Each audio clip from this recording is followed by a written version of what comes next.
What's up guys, welcome to another video. Today I'm going to show you how to do a factory carrier unlock. I have unlocked hundreds of phones using this method and for me it's my favorite. It works perfectly.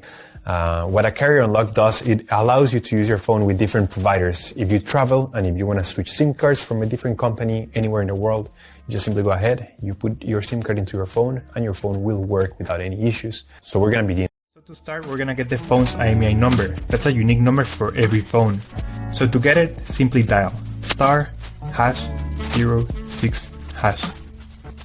As you will see, your 15-digit IMEI number will appear in the screen of your phone. This number is very important. It represents the ID of your phone, and keep it somewhere close because we're gonna use it in a few seconds to unlock this phone. Okay, now we're gonna switch to the computer. We're gonna use this website to request the unlock code to unlock this phone. So first you need to fill in the information about the phone you want to unlock in this form. The processing times may always vary, so be very patient. It may be very fast sometimes, but sometimes it may also take a little bit longer, so just keep that in mind. Okay, so after you have waited the estimated amount of time, you're gonna get an email, and I'm gonna show you how the email will look like.